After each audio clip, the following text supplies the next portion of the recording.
National stock exchange आपको किसी भी स्टॉक में एक वार्निंग देता है। क्या आप उस वार्निंग को देखते हैं स्टॉक लेने से पहले?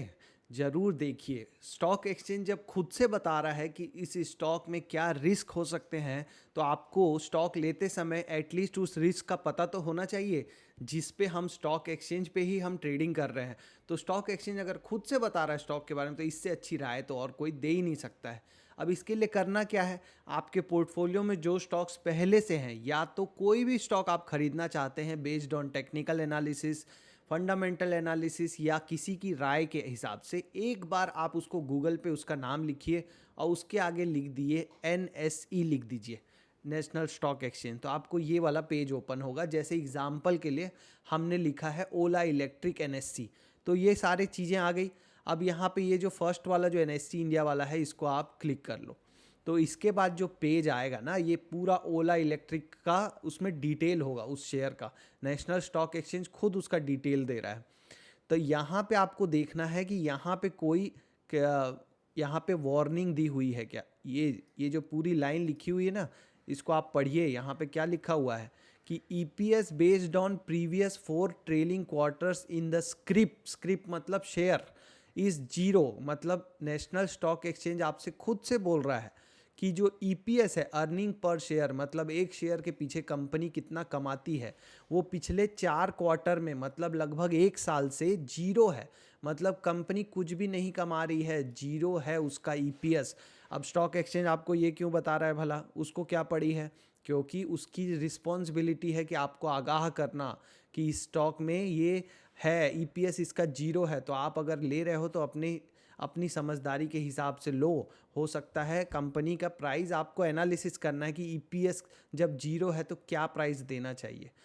क्योंकि आप जब किसी स्टॉक को खरीदते हैं तो आप उसके पीछे का जो बिजनेस है उसके ओनर बन जाते हैं एक तरह से। तो बिजनेस में अगर पैसे ही नहीं बन रहे हैं तो आपको एक चेतावनी, आपको एक सलाह तो देनी चाहिए ना पहले से। आप कहेंगे कि मुझे किसी ने बताया ही नहीं। तो ये बता तो रहा है नेशनल स्टॉक एक्सचेंज कि इसका EPS जीरो है। दूसरा क्या बता रहा है? High low price variation was greater than 100% in previous 6 months.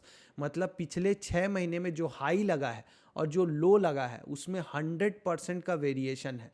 100% का क्या है? वेरिएशन। लो लगा है, यहाँ देखो, लो लगा है शेयर का 64 और हाई लगा है 157। मतलब इन दोनों में ऑलमोस्ट 100% का डिफरेंस है। मतलब आपको ये बताना चाह रहा है NSE कि स्टॉक बहुत वोलेटाइल है। अगर आप ले रहे हो तो आप सोच के चलो 100% नीचे 100% ऊपर होने के चांसेस हैं।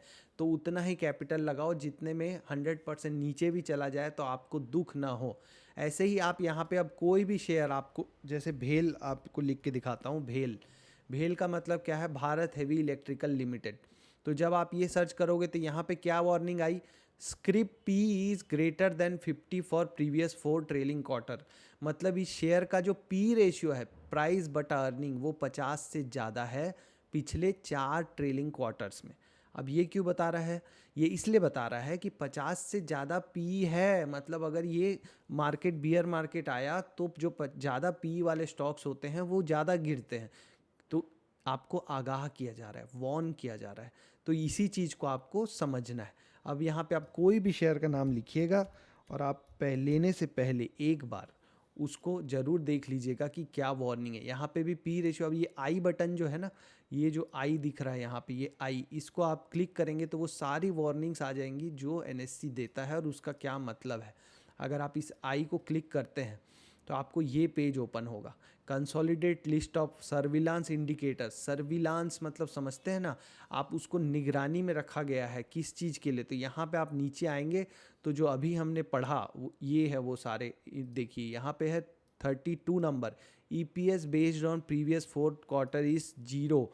ये है एक वार्निंग। और ये वाली वार्निंग अभी हमने दूसरे स्टॉक में देखी कि P रेशियो 50 से ज़्यादा है 4 ट्रेलिंग क्वार्टर्स में।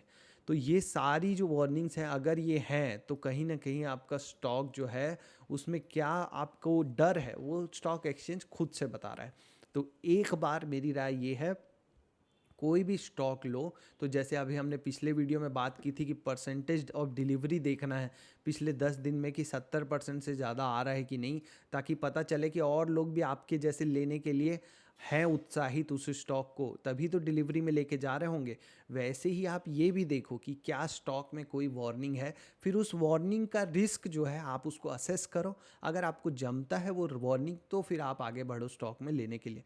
ठीक है, अगर आप इसमें कोई और ऐसी ऐसी भी बहुत सी कंपनी मिलेंगी जिनमें आपको कोई वार्निंग नहीं मिलेगी। आप अगर H D F C bank लिखें, हम जैसे H D F C bank example के लिए अगर हम लिखें, तो यहाँ पे देखो कोई वार्निंग नहीं है, तो स्टॉक में अभी स्टॉक एक्सचेंज की तरफ से कोई वार्निंग नहीं है, तो ऐसे शेयर सेफ लगते हैं मुझे पर्सनली।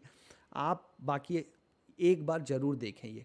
तो होप आपको आज का ये नॉलेज अच्छा लगा होगा। ऐसे ही नॉलेज के लिए हमारा चैनल सब्सक्राइब कर लो। ऑल द बेस्ट, मिलेंगे नेक्स्ट वीडियो में।